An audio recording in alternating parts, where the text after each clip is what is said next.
Worked a 12-hour shift today, and that's something that I really didn't bother with whenever I was drinking all the time. It sucked because it was a slow night, and it started out really busy, which sucks on its own. And then it got really slow, which sucked even more because then the time wouldn't pass. So anyway, I made it through it. 12 hours, that'll help out the paycheck a little bit. I had some pretty hard cravings today while I was at work. I didn't give in to them. I went ahead and texted Emily the second I started getting the cravings and let her know that I was having them, and she, reassured me, I didn't have to be a slave to that, and that she would kick my ass. Again, I didn't feel like I was going to give in to them, but it really helped to, text somebody.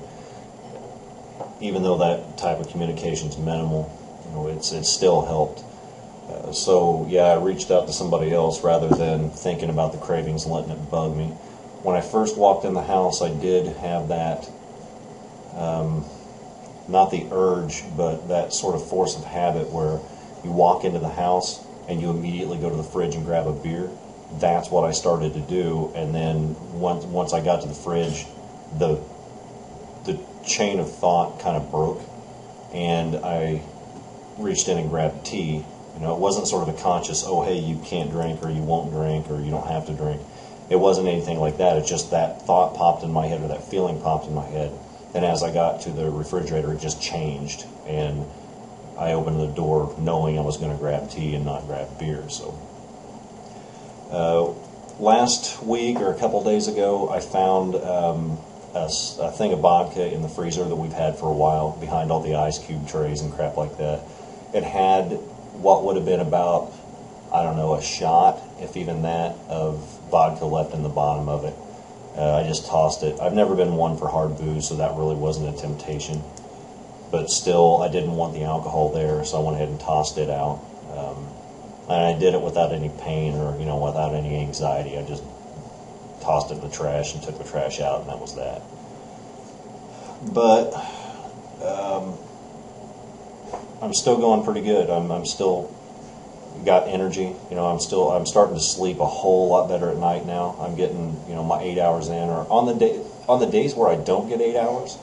The thing that surprised me is that if I get, say, 6 hours sleep or 5 hours sleep, I'm not nearly as tired as what I would have been if I were drinking. I can get 6 hours of sleep and get up and function all day. I don't have to take a nap in the middle of the day. I'm still tired like any normal human would be after only, 5 or 6 hours sleep on those rare days. But, at least I'm able to cope with it. When I was drinking, if I were to get 5 or 6 hours sleep, I would have to take a nap in the middle of the day sometime, and I don't need to be doing that when the kids are here. I need to be up and awake and around, and the kids have noticed the difference in me. I was irritable this weekend. I'm not sure if that was just kids were getting on my nerves, or if I was just plain tired or what, but I was a little more irritable than I have been, but nothing like I would have been if I was on booze. So I coped with that, and I handled it pretty decent. And when I needed to be left alone, I just told the kids, flat out, hey, you need to find something to do, play for a little bit, and then once my mood got back to normal, then I'd be fine after that. But again,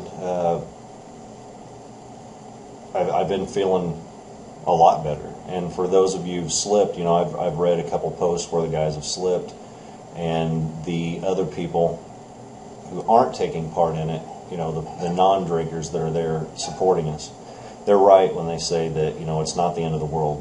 My biggest fear is that you guys are going to do what I used to do, which is say, well, fuck it, I took a drink, or I had a beer, or I had 6 beers or whatever, or I drank until I vomited. This one night, I failed, and now I'm just going to go ahead and start drinking, because what's the use of quitting if I'm just going to keep going back?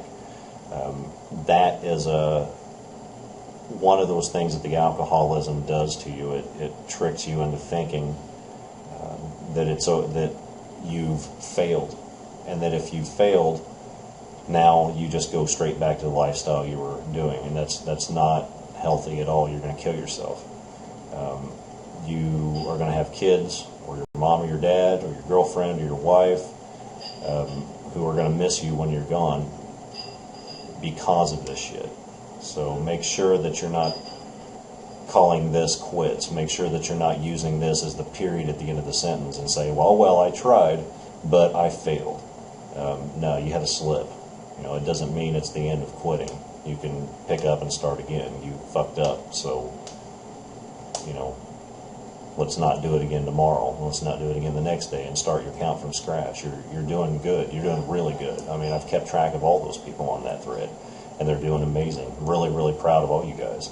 So make sure that, like I said, I'm sorry to keep repeating myself, but I think it's important. Don't make that your final straw. Don't make that the end of your trip. Emily's putting in a giant roast here in a minute. I'm not going to let her eat any of it because she ate yesterday and she's a woman.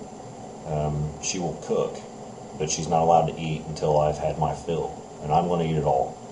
It's about a 5-pound roast. We're going to eat the fuck out of that. I'm going to eat the shit out of that shit. And then, potatoes, carrots, the whole 9 yards with it. I'm going to sit back. I'm going to drink a fuckload of tea. And I'm going to be happy about the fact that I am going on this alcohol thing.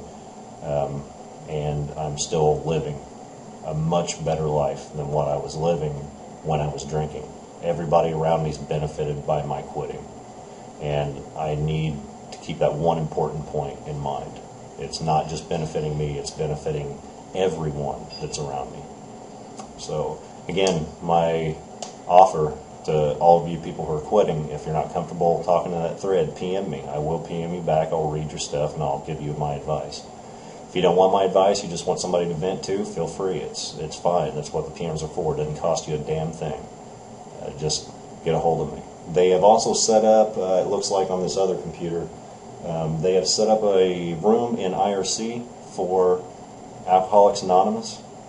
You don't have to use the nickname that you use on the boards. That's fine. If you want to use something else, you want to remain anonymous, that's what it's for, Alcoholics Anonymous. You want to use your name, that's fine. You'll find the information in the Pointless Waste of Time thread, on the Beer Off thread.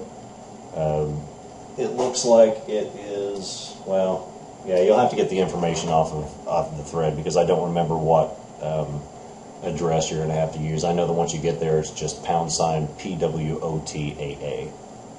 And you can come in there and talk about anything you want, and have fun. These people, it's not all serious doom and gloom in there. It's us talking about a problem we've got, and there is strength in numbers. So hopefully we'll see you in there, or hopefully I'll get a PM from you, or, talk in that thread. But if you're thinking about making the step, make the step. Stop thinking about it and just do it.